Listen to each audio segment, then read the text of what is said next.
So, a lot more details have surfaced about those accusations against Trump in the Epstein files.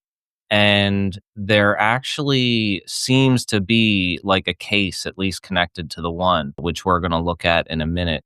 And the guy that claimed to be the limo driver that made that tip to the FBI is making all these videos now, and he's kind of came forward.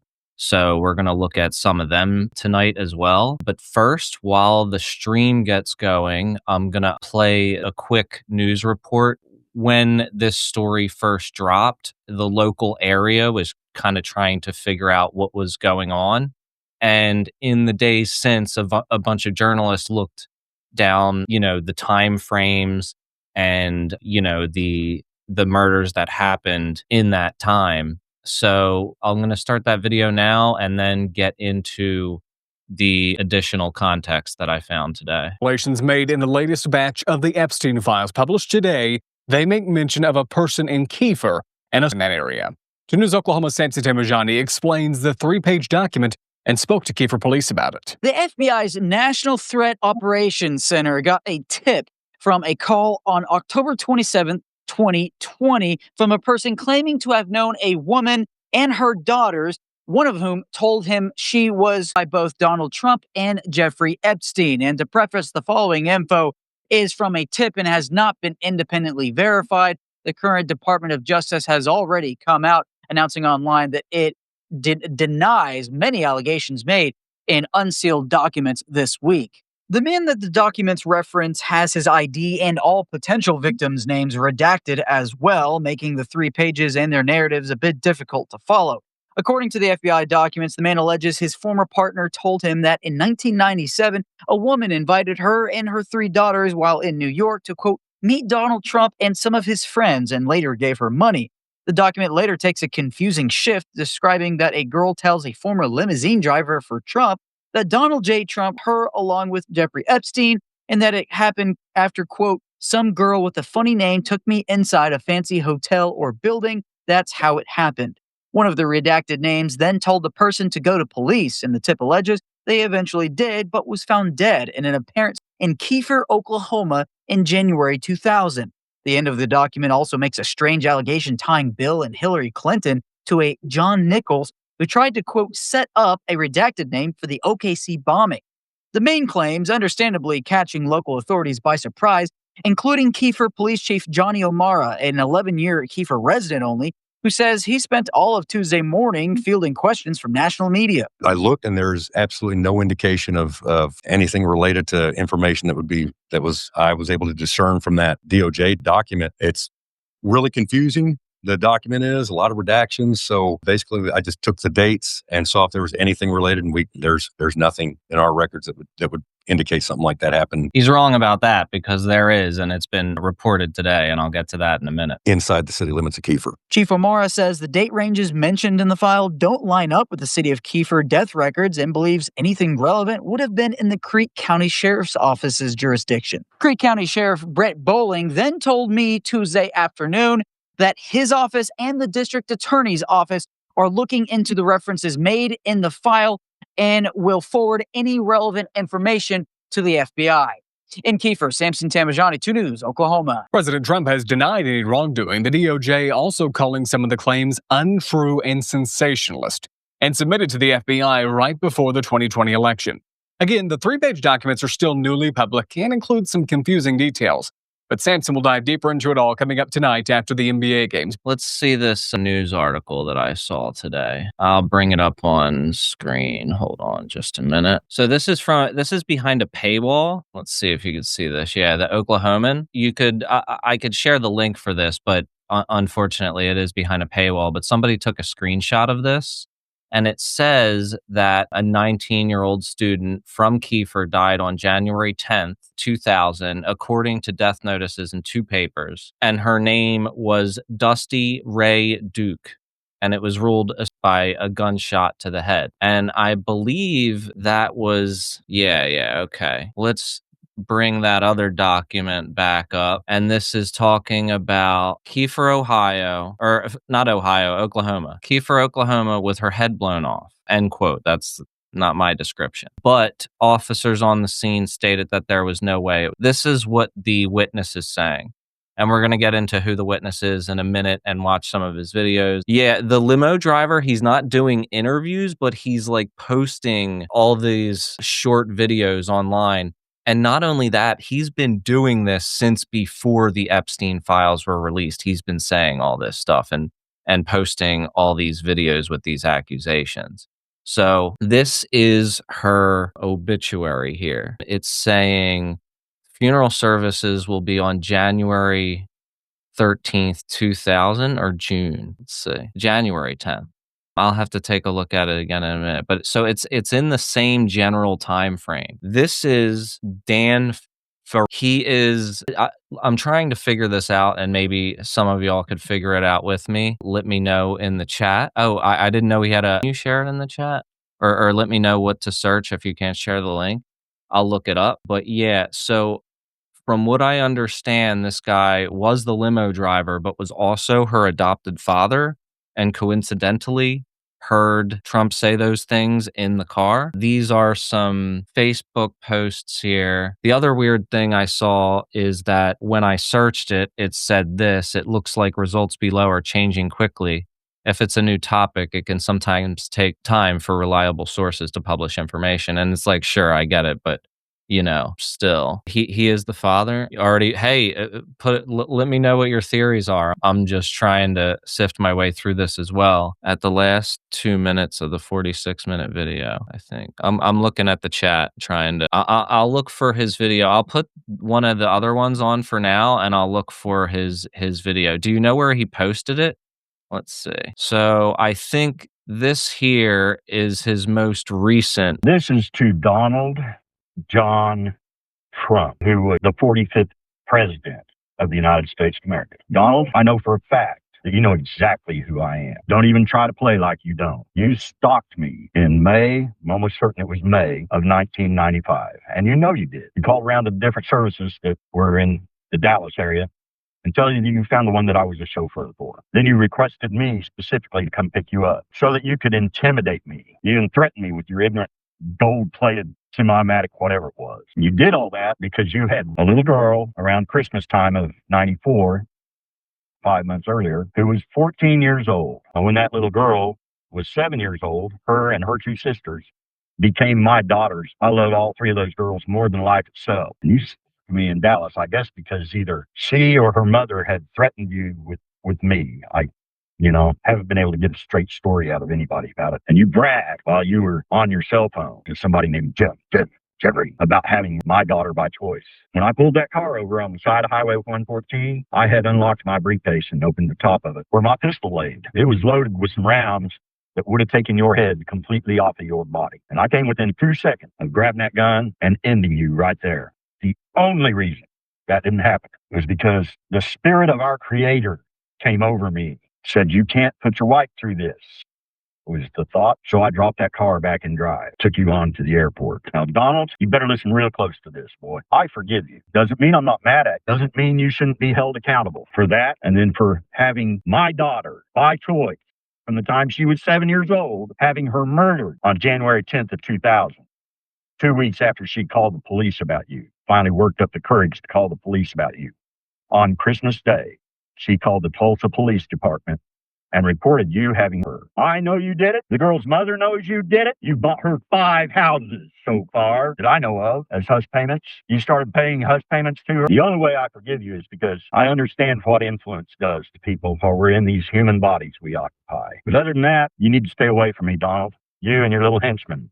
Like the ones that have been following me around for the last 3 or 4 days. And I know what kind of vehicle they're in. You need to stop it because, as you already know, I don't get intimidated. The amount of hell I went through growing up, you ain't nothing. You really aren't. You ain't nothing. The one you need to make peace with, if it's possible, which I don't know if it is or not, but my pay grade are our creators. You know who I'm talking about. I know you do, because I know who you really are. That's all I got to say to you, punk. Yeah, so that's a pretty crazy one. There are more too that I found. Let's go back to that page. So there were a couple of things with this guy that I thought were a little bit off. That doesn't mean he's not telling the truth. And it also, people in situations like this can sometimes, be driven to seem crazy. You know what I mean? It's his fourth video. Okay. I see it. Oh, I can't believe I just missed that. All right, let's take a look. And you said the last 2 minutes will go, let's see, it's 46 minutes long. We'll give him like 5 minutes and see what's going on here. And we could check out more, but since you said that this is the part to check out, I'll take a look. Let's see. If you crossed county lines, I think it was more than twice in a 24-hour period, like if you were a truck driver or something, you could legally carry a loaded firearm in your vehicle. I wasn't breaking any laws by doing it. And I'm a damn good shot. When I reached up and grabbed that gear shift to grab that gun and exterminate that man that was sitting 2 feet behind me, that same voice, that same thinking came over me. You can't put your wife through this. It's like, I even thought about it for a second or two after that. Dropped that car back in drive. I'd slipped it up to neutral while I was slowing down. It's wild that he's just straight up saying, like, I drove Trump around in a limo and I almost shot him. Like, it's wild. Punched it and got back on the highway. That guy behind me, what's going on? He starts waving that freaking gold-plated Colt around again. So I brake checked him. I was already up to about 65. Now I hit the brakes just as hard as I could. Put him in the floorboard. Okay, wait. So this was later. Since we're just jumping in at the end of the video, I was trying to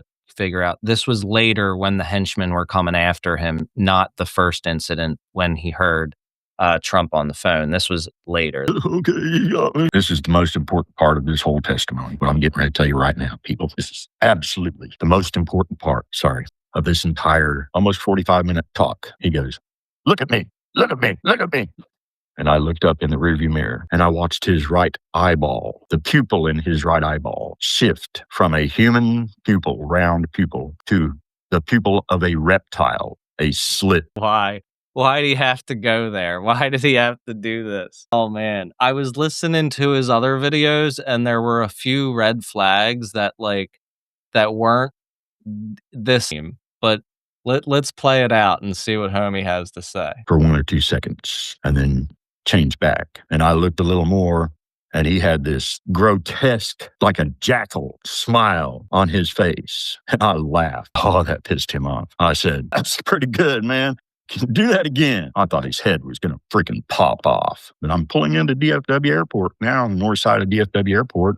The private plane tarmac was at the northwest corner, the very northwest corner of DFW Airport back then. I don't know where it is now. And I could see his plane sitting over there. Great big jumbo jet with the name Trump on the side of it. That's Donald John Trump, really. I know there's no such thing as a perfect witness and a perfect victim, but I can't with that. I'm sorry. I know. Good morning. Okay, listen up. There is a report. I'm sorry, brother. I'm sorry. I can't. I did notice a few other red flags with this guy. At this point, I feel like you gotta, let's see, where's my doc at? Because, before I play him, the first thing was he said he had taken in some woman that was addicted to meth and on hard times or something like that. And then in that time hooks up with her and has a kid. And I'm like, all right, that sounds a little bit sus there. Because somebody's like supposed to be in your care and stuff. It's like a weird situation. So, and then he claims that Donald Trump abused him when he was a child. I'll get into that video. It's very strange. So like this guy was the guy that made the complaint. There is a legitimate case tied to this time period, but at the same time, he's really spouting off some wild stuff. So I'm going to play this other one. Let's see. Here we go. Good morning. Okay, listen up. There is a report, no doubt, coming out that I was involuntarily committed to a facility called Parkside Hospital in Tulsa, Oklahoma. That is actually true. I tried to get myself committed there to figure out what it was they did and what they were doing that messed the mental status of Dusty, the girl that Trump and Epstein And then That comment, Monarch, I've written about that. It was disclosed in Transformation. Funny story. I have driven Kathy O'Brien around, and what's the other guy's name? Mark something. When I hosted the Freer, they were interesting people for sure. They were very interesting people. I don't think he's a reliable witness at this point. I'll say that is not going to fly. This is not going to be seen as a reliable witness, at the very least, for sure. But let's hear this one out. and I believe Trump subsequently had murdered. What it was they had done to her that messed her thinking up so bad, I found out. Okay, I attempted to get committed there, and I was successful to find out what they had done to her. She was so shocked from it that she couldn't talk about it when she told me what was bothering her so obviously. Anyway, the end result of all of it, the improper everything, resulted in Tulsa police officers, Tulsa County Sheriff's deputies, at least one U.S. Marshal. The report I saw stated U.S. Marshals, so I would presume that would mean more than one, and a team of psychologists and psychiatrists went to Parkside Hospital, removed Paul Griever from the premises. They actually stated they had put hands on him to get him out of his office, evaluated all the patients, sent the ones that actually needed psychiatric care, which there were a few, to other facilities in the area, and discharged the ones that didn't need to be there and closed Parkside Hospital down. They removed the judge that was doing all this from the bench, by the way. Then they went out, that same team of law enforcement and psychologists went to Eastern State Hospital in Bonita and repeated that process, removing Lillian Schechter from the premises. They did not close down the prison ward there, but the rest of the hospital they did because of what they were doing to people to make money off of the taxpayers. Oh, that's another interesting and wild allegation. They're like doing experiments on people at a hospital. Like I wouldn't say it's outside of the realm of possibility, but I would see that happening more in like Langley, Virginia or something like that. You know what I mean? But maybe West Virginia. It depends where the military bases are. We'll see. Anyway, yeah, those are the brass facts about it. Okay, reality. The mother, Cheryl, dude. This is an interesting thing too, because apparently a bunch of people are trying to hunt down this mother, and I have like kind of mixed feelings about that. Because if she is a co-conspirator who is being, paid off with 5 houses or whatever, then okay. But at the same time, if it is just some ex-wife of some unhinged dude, like the internet shouldn't be chasing after her, Is a decades-long methamphetamine addict whom I was trying to help by giving her rides to work and job interviews, etc. When she first got out of prison, I'm almost positive it was 1997 when I first bumped into her. Anyway, we engaged and did the horizontal hunty one time, 9 months and 1 day later. Well, hello, son. I didn't know she. See, like that's kind of a sketch. Like I'm doing this really nice thing for this woman, and then what do you know? And did methamphetamine until my son was 5 years old. She has taken at least 3 houses that I know of for a fact that are on adjacent properties. I think it's actually 4 properties. There's just no house on the 4th one. But in hush payments from Donald John Trump. At least one of those houses was paid for, the money funneled through Ghislaine Maxwell. So, or it was Ghislaine Maxwell's own money, possibly too, who knows. But yeah, those are the facts about it. So the thing is this guy is truly dedicated to the game one way or the other, because he has been making these videos and these accusations for years. Not only that, he filled out like the tip line. He wrote into that tip line apparently multiple times. So I do think, since he is making himself public, I do think it would be interesting to see if he was a limo driver at the time he said he was and things like that. But there is one other video from this guy that I found to be a little bit weird. And I haven't looked through everything yet, but there was, let's see. What, Donald? I just a moment ago realized something for the very first time. That day I was driving you to DFW Airport back in 1995. It was either late May or early June. Pretty sure it was late May. Could look that up. And I slowed that car down and pulled over on the side of Highway 114. This guy with the pause. Had already opened my briefcase where my pistol laid. I could have that day legally ended you, shot you, and killed you. Legally. because you were threatening me with that gun. I had never actually thought about that before until just a moment ago. This where he describes the gun, I think. You need to be very, very thankful that I didn't realize that day while I was slowing that car down. Because if I had, even though I had suppressed the memory of you being at my parents' house in 1973, See, this is what's yeah, I could have legally killed you that day, Donald. I remember you saying in an interview years ago, you kind of looked up at the sky and said, "This is what you said." You said, "I am the chosen one." I believe that actually might be true, Donald. Now, you weren't chosen for the reason your supporters think you were chosen, your followers think you were chosen. You were actually chosen to expose for the actual hate filled Hebrews 12:8 King James what? souls they really truly are. I don't understand the reference. So let me I put this hadn't up. thought of This one was where he specifically said for this post. that Trump had assaulted him when he was a child and came into his parents' house. Now, that I certainly don't believe.